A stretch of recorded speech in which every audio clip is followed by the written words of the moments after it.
maybe.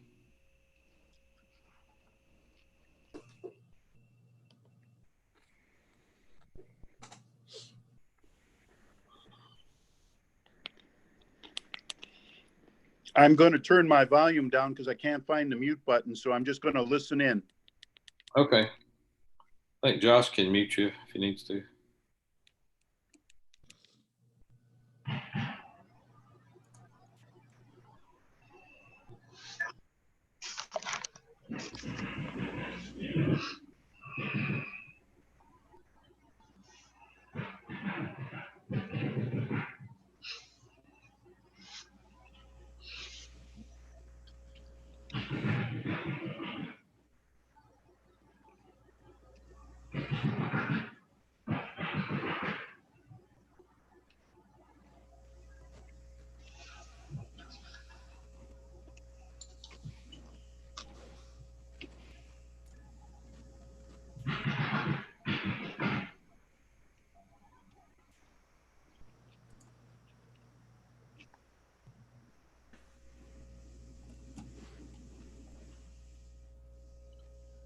Well, we have about 5 more minutes.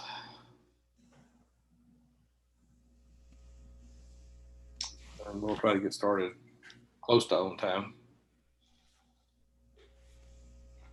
Can you hear me, Joe?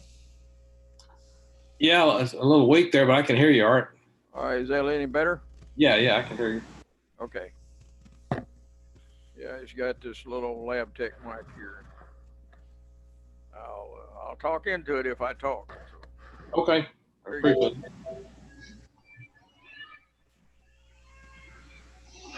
Joe, can you hear me? Yes. Good.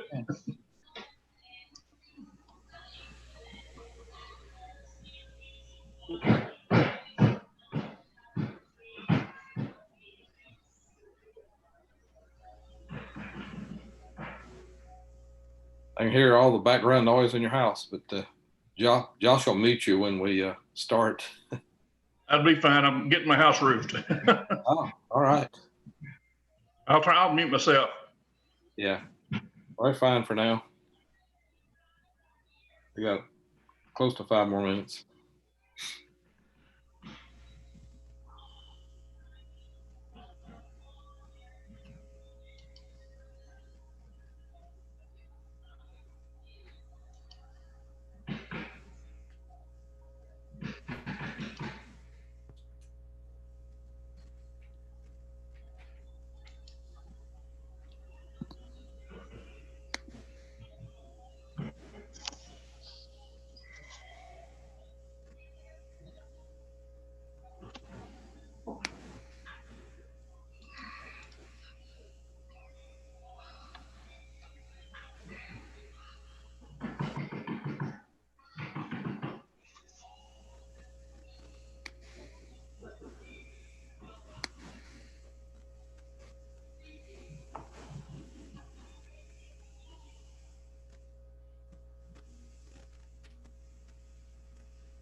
It looks like everyone on the board is here except for maybe Wayne.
Butch. Still haven't seen Wayne.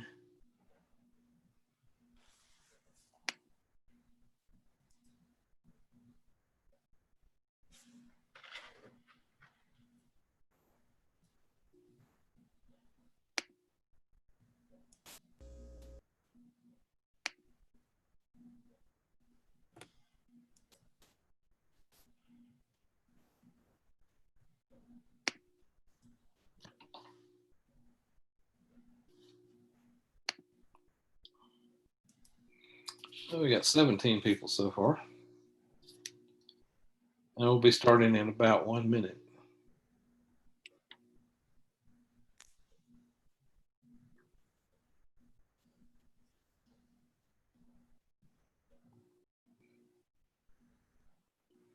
I'll start about a minute late just to give people a little more time.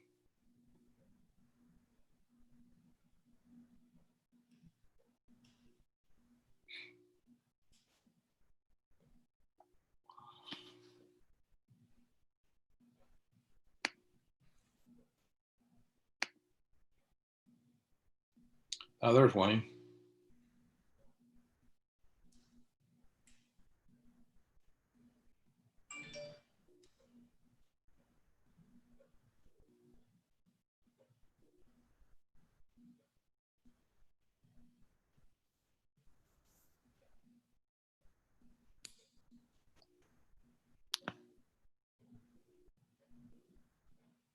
Okay, we'll start in about 30 seconds.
Wow, we seem to have lost Joe somewhere.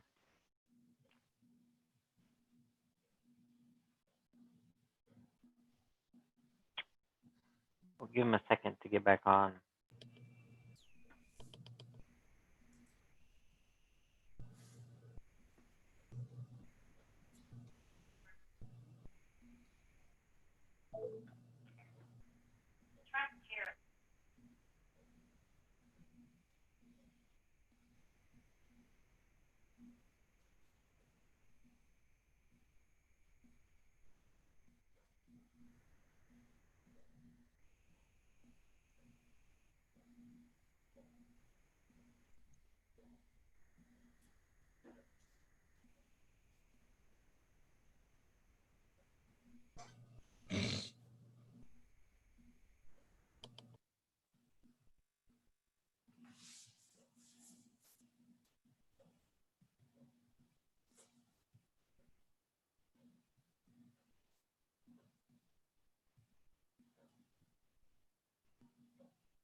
Okay, I just spoke to Joe on the phone, and he lost his internet connection. So he's switching over to his backup, and he'll be on in just a minute or so. And we'll get started.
Well, while we wait for him, I'll just let everyone know that I now have some extra computers Got about 6 of them sitting in my garage right now. If anyone needs a desktop, they're all Core i5s with like 8 gigs of RAM. They won't have a hard drive in them, but if anyone wants a computer or 2 or 3 or 10, we'll send me an email and you can have one.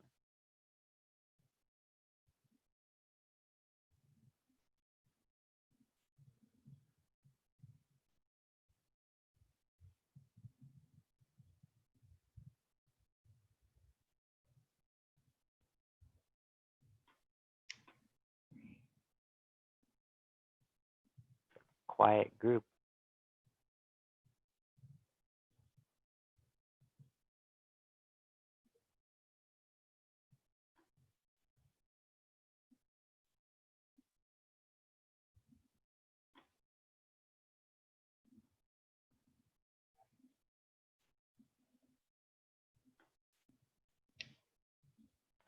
Well, Pat, do you want to go ahead and get started without Joe? So I've got a copy of the agenda here somewhere. We can just Yes, we can go ahead. I have the agenda also. First of all, can everyone hear me all right, please? Yes, we can hear you. Okay. Well, we're going to call the meeting to order 9 minutes after the hour. And I want to welcome everybody to TARC, the Tyler Amateur Radio Club monthly meeting. I'm so glad everyone could make it and attend. To introduce our board, Joe Lisboni, WB5STV is our president. I'm Pat Brown, AK5TX, your vice president. Josh Kaufman, KE5FGC is our treasurer. We have 2 members at large, Larry Childreth, KI5HUP, and Jack Malone, AF5JM. Also, Wayne Hoskins, WM5Q, is our faithful repeater trustee. So we want to welcome you all and glad you could all attend. First of all, we want to go ahead and welcome everyone. I don't know what the current count is, but I'll ask Josh afterwards how many members attended. And we'll begin this evening's report by asking Wayne for our repeater report, please. Go ahead, Wayne. Okay, thanks, Pat. So far, so far the repeaters are still working. So everything's good there as far as I know. No changes since 2 or 3 months ago. Oh, okay, I'm back. And I will politely hand over the podium to Joe. Okay. Sorry about that. The moment I said I was going to start, my internet connection failed, and luckily I have 2 different internet sources and switched to the one that's usually not the best. But anyway, I think we're fine now. Everybody hear me okay? Okay. All right. We'll press on. Thank you for picking that up, Pat. So welcome to our meeting. And with us tonight, we myself, Joe Lisbon, president of Tyler Amateur Radio Club, and have Pat Brown, our vice president, AK5TX, our vice president, and Josh Kaufman, our treasurer, KE5FGC, and Larry Childress, one of our members at large, KI5HUP, and Jack Malone, AF5JM, the other member at large, and of course, Wayne, our trustee, which you just heard from. And so we'll go on down the list here. Go back to Josh for the treasurer's report. Okay, we will, hold on. Let me pull that up. So the only, dang it, I just got kicked out of the Southside website. The only expense that we had since the last meeting was $116.60, and that was to Joe for reimbursements for the loaner radio program, which we'll be talking about here later. And the only upcoming expenses is another like $40-something for the loaner radio program as well. And then we also will have the PO box renewal for $85. That'll be coming up. But anyway, the current balance in the bank is $91.70.41, and we have 73 active members. Thank you, Josh. So is Mark available for an E-Tex report or any updates?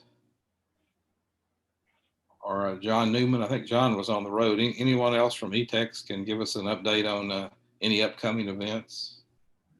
Hey, I'm here, Joe. Oh, okay, there you are, John. Thanks.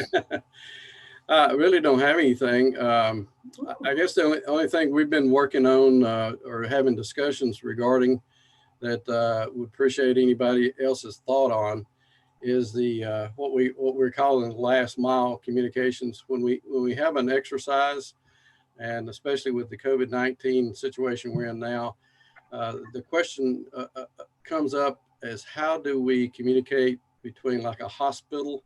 If we can't go in the hospital, how do we communicate from inside the hospital to an operator, perhaps in the parking lot of a hospital? So give some thought on that. Is how do we bridge the communication between inside a served agency versus being outside the served agency? How do we get the communications from that short distance from inside of a hospital, for instance, out to the parking lot, so that we can pass that message on to some other agency? So be giving some thought on that. We've been kind of brainstorming that and trying to come up with an acceptable thing. We do have an exercise coming up with the Regional Advisory Council for all the hospitals, another exercise kind of similar to what we've done in the past with them. So you'll get more information regarding that. And I think that's all we have for now.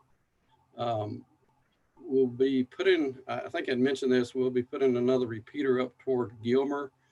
It'll be on 147.38 with a 136.5 tone. Hope to get that in place within the next couple of weeks or so. And back to you, Joe. All right, John, thanks a lot. I'll have to see if I can hit that Gilmore repeater from here when you get it going. Probably kind of iffy, but anyway, we'll go on to a testing report to Butch. Okay, the last test session, we had 2 people come in. One was an existing ham. He'd only had his license since July as a technician and upgraded to general. And we had one fella come in with his first attempt and he walked out as a general. So small crowd, but very good results. And the next test session will be October the 11th.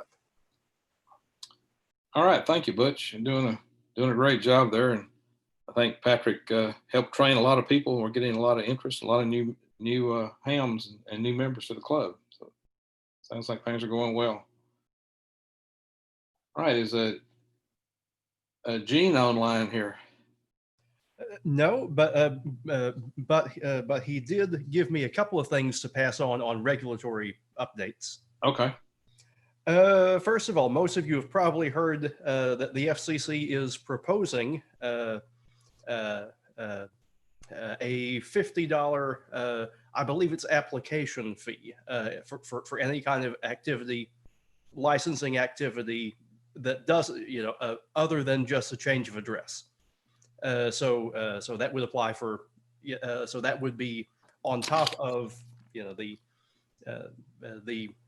the examination fee. And Gene said that the way it's structured, that would be regardless of whether or not you pass the test, but because they still have to send in the application forms, even if you don't fail, or even if you don't pass. So that's open for comment. The comment period does not have a deadline published yet. So open deadline, and I'm sure they're going to get a bunch of comments on that. There's also, due to hurricanes and wildfire, the FCC has turned the radio off. Has issued a temporary waiver for to authorize PACTOR 4 transmissions, which are a higher symbol rate than would otherwise be allowed. PACTOR 4 specifically for stations dealing with messaging for either of those 2 specific natural disasters. It's got a 60-day limit, and I think that was issued shortly before Hurricane Laura. So there's another month and some change left on that. Um, so we've got that. There was something else that that crossed my mind, and then I forgot what it was, but could be interesting. Could be interesting with that $50 fee they're talking about. Was it that where they were talking about taking a portion of one of the microwave bands away from us, I believe. Oh, yeah. So I read that today. The 3.3, 3.5 gig band. They are going to reallocate. We have had a secondary allocation there. They're going to carve that up like they did the UHF TV band, and sell that to, among other things, the cell phone people for the 5G stuff. So so we're basically getting kicked out of 3.5 gig. I believe there may be we may still be in the comment period on that. I don't know. I don't recall. But that was in today's ARRL letter. All right. Well, thank you, Wayne. Uh-huh. I know that probably won't affect us much, the 3 gigahertz band, but there are some people in California that have long distances between repeaters and they use them for links. So that would have an effect on them. So it looks like we have 26 people in attendance right now. So we'll go that at least on Zoom, and any other people we'll find out a little later who else is on, but not on Zoom. Our next meeting is October the 15th. And when we get to new business, we'll be finding out whether or not that will be a live meeting or a Zoom meeting. So that's to come. And back to Pat on a training report. I know there's no training classes going on, but you might talk a little bit about some things that we might be looking at in the future, possibly Zoom classes for licensing classes or anything along those lines, if you've been thinking about that, Pat. Yes, thank you, Joe. This is Pat, AK5TX, and as a part of our training, for those who may not know or was informed, I was holding classes at the Tyler Public Library, and with the virus, everything has been shut down indefinitely, so we're unable to continue those classes. I continue to receive phone calls from different individuals, both licensed and unlicensed, who are interested in learning more. For the most part, at this time, we've been able to direct them to qrz.com and allow them to do the practice testing sessions. And with Butch still faithfully holding the testing sessions on the second Sunday of the month, we've had I think we've had close to 6 in the last couple of months come through our program and go ahead and get their licenses. And I've never prouder that people are motivated. And during this time, there's a lot of motivation going on. I have been working on trying to create a simple presentation system, perhaps using Zoom from our club in order to do some online training and just review and encourage our students. The worst thing that happens that we've observed is that a student will study hard, get their license, and then lo and behold, once they got their license, they don't know what to do. So my focus is to incorporate them into our club, make them active participants, and work on serving in our communities. Obviously, without having the meetings in person, it's been very difficult, but regardless, we'll go forward and encourage everyone and appreciate anyone have any comments or thoughts about that. My email is real simple, just ak5tx@arrl.net, or you can give me a call, 907-756-3939. I'm listed in the members roster, and we'll go ahead and go forward with that. If you know someone who may be interested, I have no problems giving a courtesy phone call on behalf of the club and encouraging them to participate. We have some people as far away as Canton and other geographic areas that I don't know the names to here in Texas or their locations, but they're significant distances, but they don't want to go to Dallas. So it appears that we're relatively closest item for them. So we want to continue that process and not lose that momentum that we've been able to build up and enjoy. My goal is to create a new generation of ham operators to become a part of our club. And I've been given invitations to go to public schools and private schools and various clubs in order to do interest and encouragement presentations, and coming back with a request for us to do a simplified training program. So I would ask, especially my seasoned fellow hams and ladies, to please provide input for me. I'm looking for good ideas.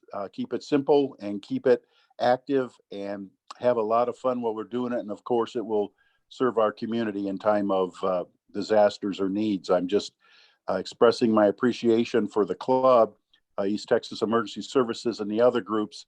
I listen on the nets to the activities going on with the hurricanes and that, and it is absolutely wonderful to see the support and camaraderie. And I have some solutions between the hospital and the hospital parking lot. We had these same scenarios up in Alaska, so I'll be happy to at least offer some suggestions. So I want to thank everyone. We're going to continue, and if things open up, my goal is to continue with more public programs, but working on a Zoom presentation, we're trying to be able to encourage others to get involved. Thank you. All right, thank you, Pat. That concludes the reporting part of our meeting, and we'll move on to old business. And as always, I'll do a little plug for the ARRL. If you're not we are an ARRL affiliated club, and if you're not a member, consider joining. And also, I think Wayne alluded to the fact that the latest ARRL letter came out today. I got that in my email. So if you are a member, check your email. There's a new letter out with some information and updates on things. And moving on to the Loner Radio program, been having a lot of things going on there. Currently, we have 2 UHF VHF stations that include power supplies, antennas, and coaxes that are ready to be checked out. We may have a few people interested in those, so we'll continue to pursue that. We have a couple of additional VHF, UHF stations that are in work. And we also have one HF, VHF, UHF all mode station that it works, except there's a little scratchy noise on the receive part of it, but it's usable. And it's usable like it is, but we're going to try to fix that if I can figure out what it is. So that's available, and it's a nice little station. YAC Radio has a tuner, and we've got all the accessories that you need. And we also have the stuff to make, have some balance and wire and stuff to make HF antennas, and we have UHF, VHF antennas. So if someone needs a station, we can certainly make that happen. And we have a couple of additional UHF, VHF stations that are in work. So we have plenty of radios for a while. I think we have enough to meet the needs, and people have been real good about helping out and donating things. We've also completed, I completed the Loner Radio request form, and you can find that on the Tyler Amateur Radio Club website. Also, if you have trouble getting on the website, you can email me, and I can send that to you, or give me a call. I'm on the club roster. And see, I've tagged all the equipment with Tyler Amateur Radio Club property tags, and it's all listed in our property list, and it's all ready to be checked out. We have the checkout receipt forms complete, so we're all ready to go on that program. These radios are available to all members that meet the requirements, and basically the requirements are you have to be a member, paid up. Your dues have to be paid up as a member, and you have to have a proper license for the station that you're going to get. That's pretty much it. And the information on the requirements is on the form, but it's available to new hams that just want to try things out before they spend any money buying a radio. see how they like things, and maybe get people's opinion on radios just before you jump in and spend a lot of money and decide that's something that you didn't really want. The other thing is, if you're not able to afford a radio right now, we can loan it. And then if you've been an operator for a while and one of your radios breaks and you need one in the interim, we can take care of that also. So just be aware those assets are there and available if you need them. Okay, well, moving on to new businesses, unless there's any questions where we're at so far. Okay, hearing none, we'll move on. I have some. Okay, yes, sir. There was an email sent out about I forgot where the club was, but they were in need of a repeater, asking for donations. And since we have a large amount of money in our checking account, I was wondering if we might want to make a donation of $200 or $300 towards their repeater. Oh, you know what club that is? I was in the last letter. I'd have to go back to my email and look. And it's someplace, I believe, in Central Texas. I'm not sure. Okay. Let me see if I can find it.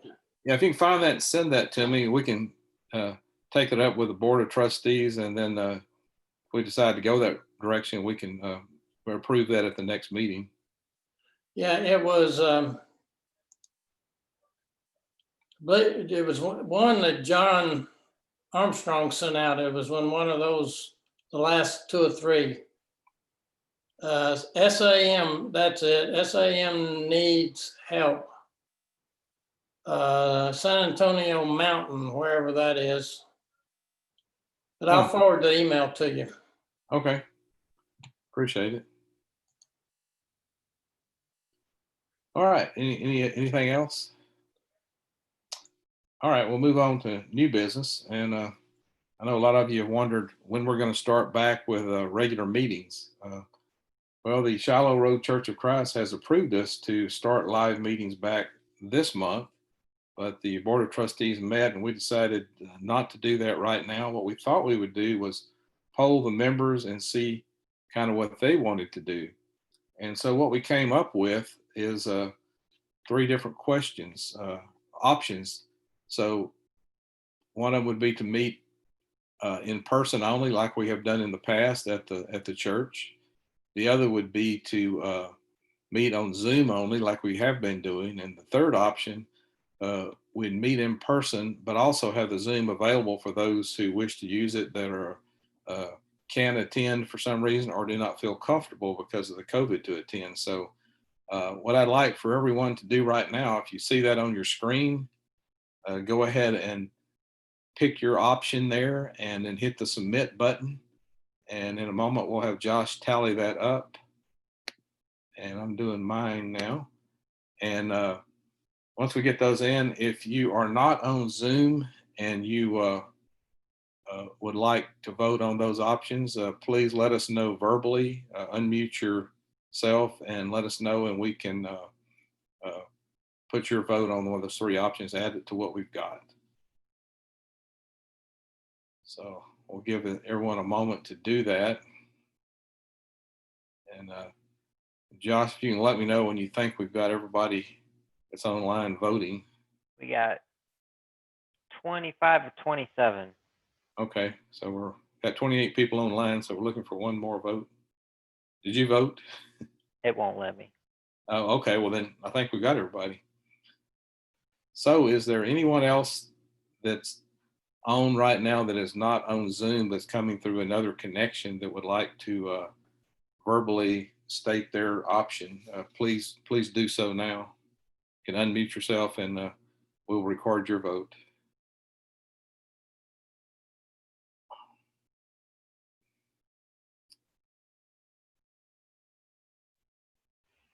Okay, I have nothing heard there. So Josh, can you give us the tallies there, please? Yeah, we had one person that wanted to meet in person only. We had 4 people that wanted Zoom only, and then with 80% responses with the hybrid approach to meeting. All right. Thank you very much, Josh, and thank everyone for voting. I think that's a really good option. That was my personal recommendation, and the board discussed it. And we thought we'd give everybody a choice to voice their input, and I think that's a good way to do it. And then we can adjust that as we go along. But I think we just have to work on getting all that physically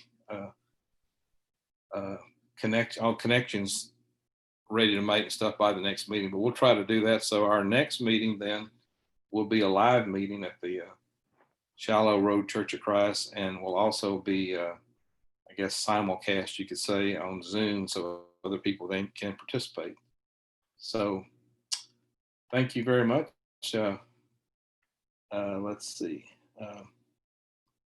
So that was our big item for the meeting there. It's an important one. I'm sure everybody's been waiting for that. So I'm glad that we got that resolved quickly.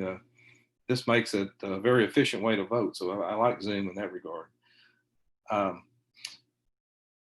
So our program tonight is one on tower safety. And not today's letter, but the letter that I got most recently from Steve Lott, KG5VK, who is our North Texas section, ARRL section manager.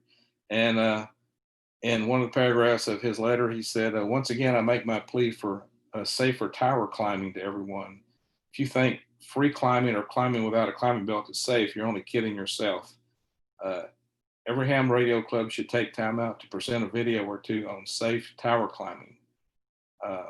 Every amateur radio operator owes it to their family and loved ones and themselves to learn the right way to climb and work on towers.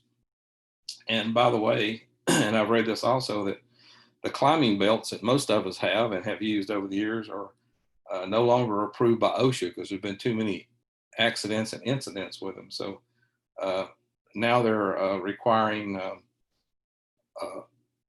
climbing harness, you to wear boots, and as well as 2 fall arresting lanyards and a positioning lanyard. And then there's a little more to it. So I'll go into a few items like that. I'll see if I can get this on the screen here. Save my.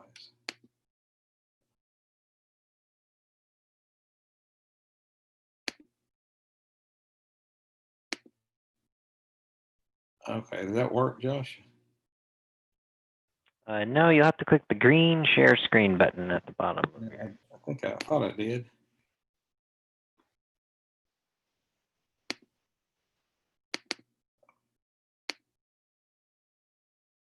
Oh well.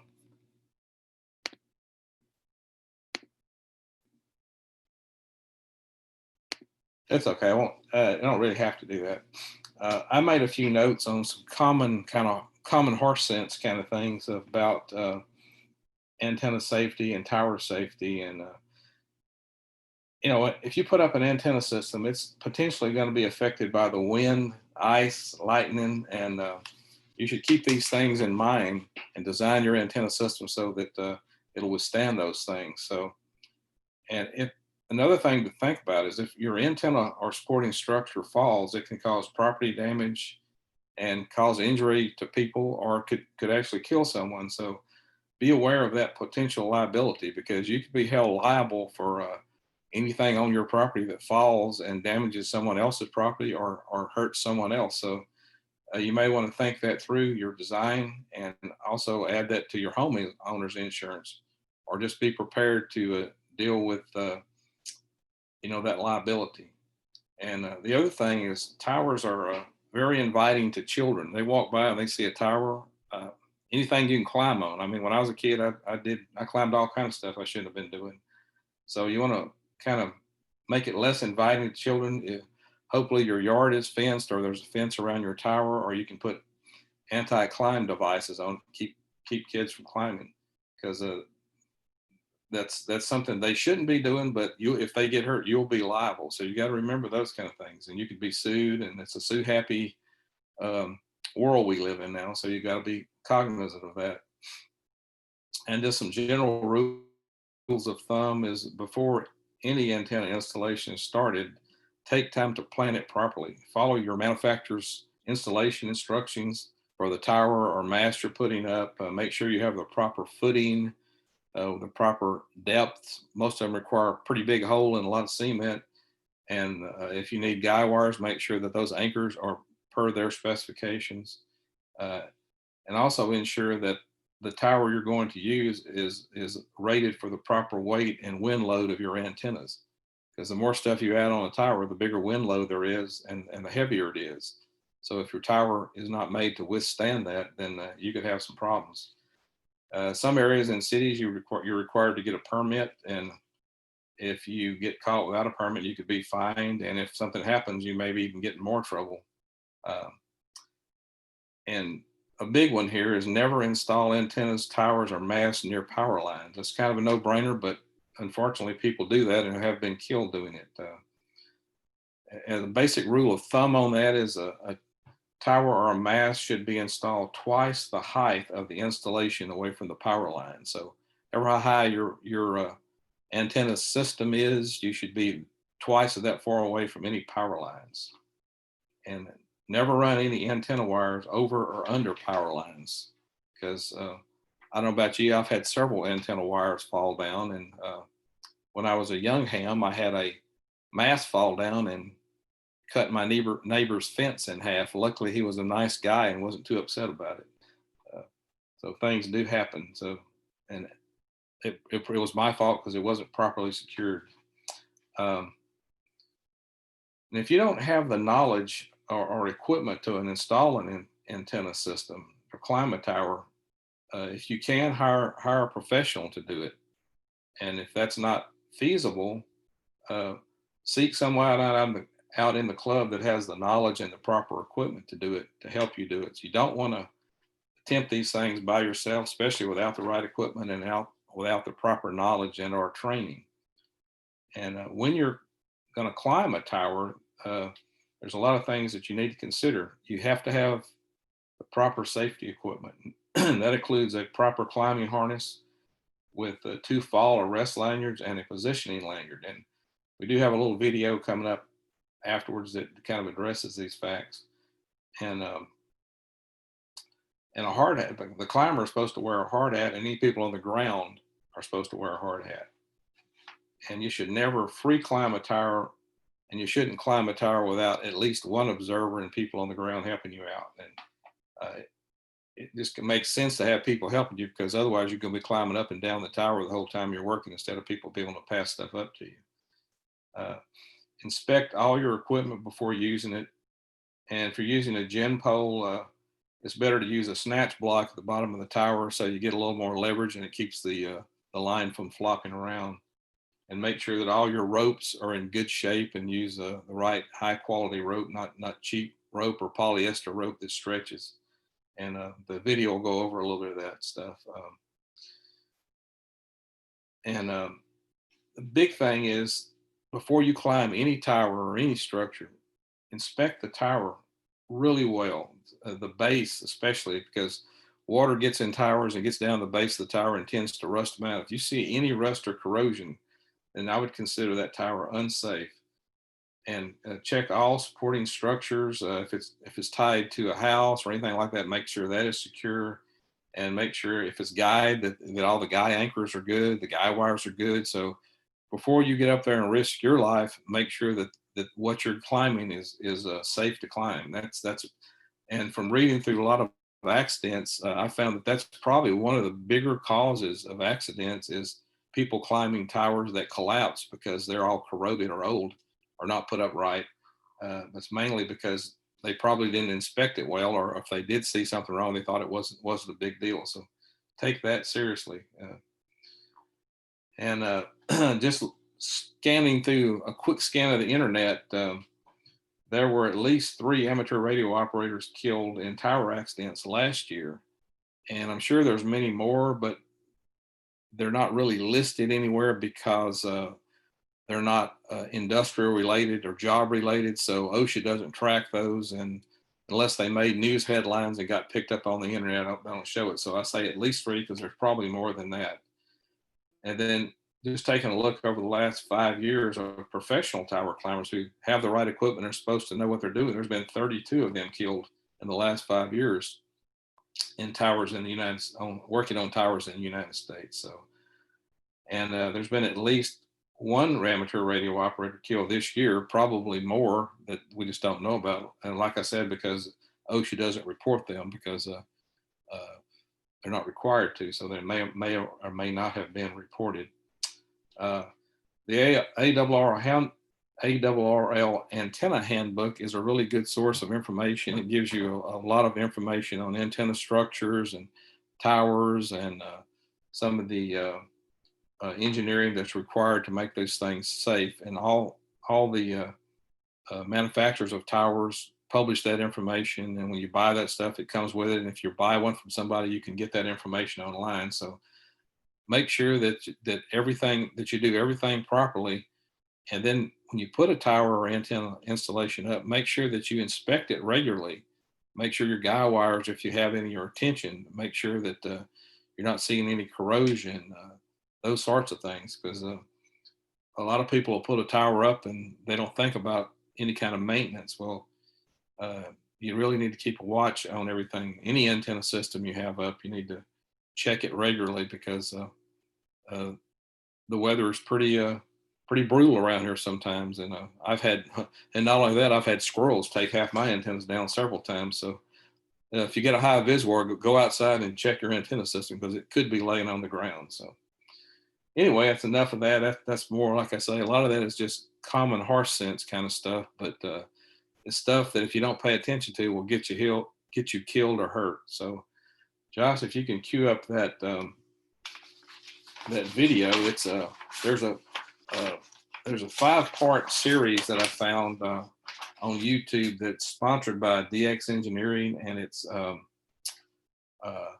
presented by a guy, Jim Jellison, W3YQ, who is a professional tower climber, but is also an amateur radio operator. And I would recommend you looking at these. It's in 5 parts, but the guy's a little bit long-winded, so I couldn't do them all tonight. But I picked out the part 5. It has some very interesting stuff that I think you'll find interesting. So before that, he talks about inspecting the towers, inspecting your equipment, what kind of equipment you can use, and all that. So anyway, we'll see what. Go ahead and roll that, Josh.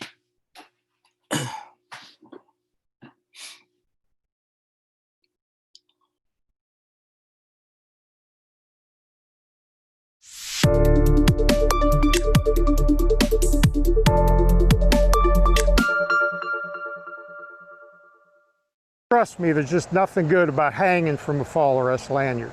So here's how you could climb this Roan tower without that thing ever getting deployed. And I'm going to switch over to something called positioning equipment. And you'll see this in the catalogs. There's fall arrest, there's positioning. This isn't a bungee cord. This is a static cord. It doesn't stretch. It's not meant to stretch. It's meant to go around something and position you. Now this is plenty strong to hold my weight. No matter what happens, this thing's not going to break. You can't break it. These hooks, all hooks used on climbing equipment, fall arrest or anything, you'll see that they have a double locking mechanism. And you got to push this in and push this in to get it disconnected. It's not a single latch. It used to be years ago, but now everything has to be double latched. Anything you buy new is going to be compliant. Don't buy it used at the Ham Fest though. You never know what you're getting. I would never buy used safety equipment, harness, lanyard, nothing. All right, so I'm going to climb this tower. I've done the inspections. I got my harness, I got my lanyard. And my hands are free. I'm not coming off here. Now, if you think about it, the way you're going to fall off the tower, if you didn't have this, the way you would fall off the tower is your hands are going to come free. You're going to slip on the wet steel. You're going to grab something. You're going to grab something that moves. I don't know. That's how you're going to fall. you're not going to fall because your feet are going to come out of this tower. I don't know how I would get both of my feet out of there. I guess I could pick myself up, pull them out, but why would I do that? So if you think about it, you really can't get your feet out, but your hands can come loose, but your feet can't. So when you're climbing a round tower with this type of a situation, you really can't come off. You're 100% tied off. You're always tied off to the structure you're climbing. No exceptions, no free climbing. Now as you climb this thing, you can use this equipment to climb it just like a lineman going up a telephone pole. You just keep jumping it up. Now, the beauty about climbing a round tower with one of these things is every step, this is a lot easier on you. Every step, you can let go if you want. You're not coming loose. If you're climbing a round tower without this system and you're using a fall arrest, you have to constantly be holding on, moving it, holding on, moving it. That tires you out a lot more. On a big tower, a commercial tower, or some of the freestanding towers we have, this lanyard's not long enough to go around it. Other thing is when you climb, the strongest muscles in your body is right here. So you want to climb with your legs. Don't be stretching your arms and pulling yourself up with your arms. All that does is wear you out. You climb with your legs. Be a lot easier on you. Now we got a problem. This could be a guy wire coming off of this tower. Could be a boom for an antenna. It could be anything. I get up here, my lanyard won't clear that. There's two ways around that. First way, you could have a second one of these lanyards and you put the one on top of it, disconnect the one below it. You're still attached 100% of the time. What I think is a little bit better way, because there's added benefits, is this seat hook. If you'll notice on this harness, I've got this seat. If you've never seen one of these, watch this. All right, I'm hanging by this seat harness. I'm sitting on this seat in the back of my harness. My legs are free, my arms are free, I'm hanging here. I am comfortable. This is like sitting in the easy chair. These things are worth their weight in gold. I recommend you spend the extra money, get the harness with the optional seat. It is optional. This does two things for you. One is you can be on a tower all day with one of these. Your legs don't hurt, your back doesn't hurt. You can be up there just having a good time doing all your antenna work. If you don't have one of these and you're using one of these positioning lanyards, your legs, your back starts to ache. I've been on towers literally all day with one of these seat harnesses. I came down, felt fine. All right, back to our obstruction.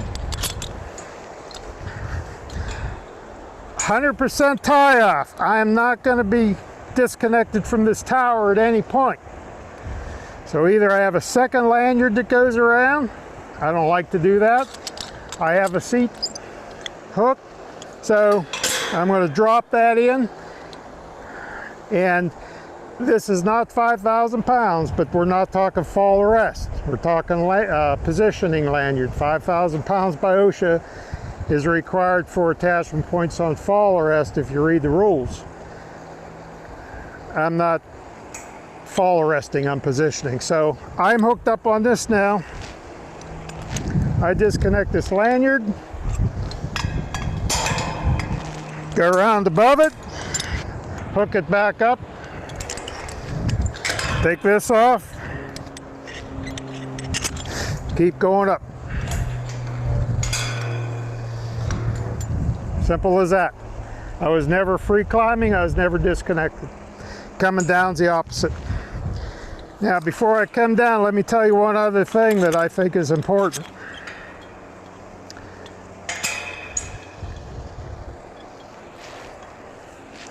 The rule I've always followed with this lanyard, and I've used lanyards like this for years. I always go in the same direction. My positioning lanyard is always attached on this D-ring on this side. And I always take the free end, go around the tower, hook it up over on my left side. Always. If I need to do something to get around obstruction, I never ever disconnect this side. Even if it's more trouble, I disconnect this side. Muscle memory, okay? Always repetitive motions, you do the same thing every time.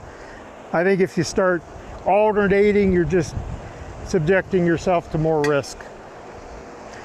Another thing is, as you can see, I have tool pouches, and I normally have these fully loaded with tools and water bottle and a cell phone, and sometimes you have a wrench or a bullpen sticking out of these. When you come around to hook on over here, this is my free end, come over and you go to hook onto your D-ring, make sure you're actually hooking onto your D-ring. You gotta be careful you're not snapping onto a screwdriver sticking out of your tool belt. It can happen. I did that one time by accident. I caught myself. It scared the crap out of me because I could have died. So pay attention, especially when you've been working all day, especially when it's cold, especially when you don't feel good, especially when a thunderstorm's coming in. Take it all into account. Okay, I defy you to tell me how I'm going to fall through that method. If you do, you got the backup of the fall arrest equipment. We hope you've enjoyed our tower climbing safety video series. Now let's all be safe out there. Hope to hear you on the air soon. And remember, you can always check us out at www.dxengineering.com.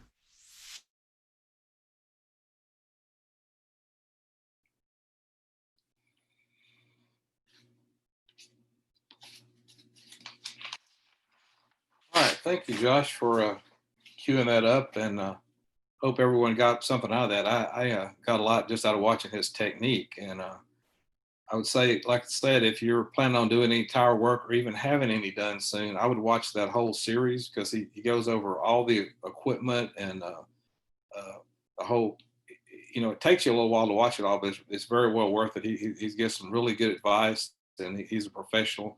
And if you watch all 5 of those, you'll know everything you need to know about, you'll get a good education on towers, how to put them up, take them down, what have you. So anyway, but it takes a little while to watch them. So I thought this one, I got the most out of just watching this, other than just looking at all the different equipment you use and how to check it and stuff like that. But if you're planning on doing any work soon, please watch all of it or something near it like it. There's a lot of information there on the internet, on YouTube, and the ARRL handbook and the ARRL website has a little bit of information. But this is one of the best series put out by DX Engineering that I saw on tower climbing and safety and practically how to do it. So anyway, that concludes our presentation for tonight. Anybody have any questions, comments, or other business? If not, we'll adjourn the meeting at 19. We'll make it 19:58. And see y'all live, hopefully next month or on Zoom for our next meeting. Good night.